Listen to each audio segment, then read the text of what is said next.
The country where I felt the most embarrassed. Mozambique. Wait, it's between Mozambique and South Africa, but for different reasons. I got banned from South Africa, and that was embarrassing in front of everybody. But anyway, I'm going to start with Mozambique, and maybe I'll do South Africa in the next video. Mozambique. Okay, so Mozambique was the first time where I truly experienced an identity crisis.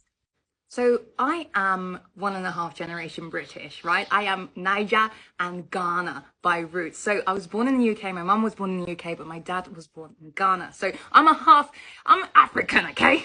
Or am I?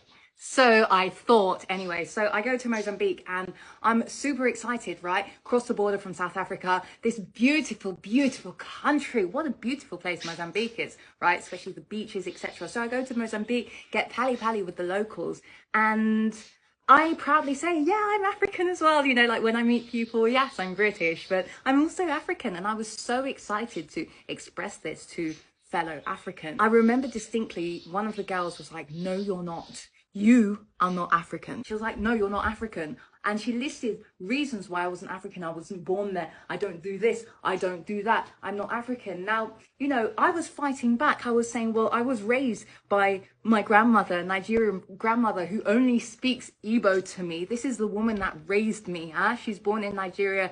We lived in London. The worst thing about it was that I love the continent of Africa to a point where I will proudly represent. When I'm in European countries or even North America, etc., when we talk about, you know, where you from, you know, that question like, yeah, you're black, so what's your heritage?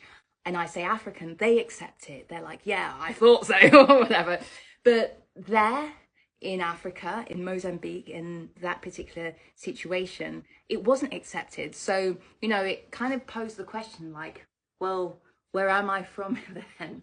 You know, if one place won't accept British because of the color of my skin, they want to probe for more, they want to probe for my roots, which is fine. You know, I'm used to that, like, where you from, you know, them ones, like in London, that's a thing, like, where you from, that's fine, no problem at all. But then I go back to the motherland and get told I'm not even from there. So I guess this begs the question, and for those of you that may be watching this that are in Africa, would you class somebody as African who was born in Europe or born in the US but does have African roots? So they didn't go through the same upbringing as you, but we have the same heritage. Would you class that person as an African? And the question for those of you who are first generation, second generation, third generation Africans, have you felt the same? And how did you get over it? And what do you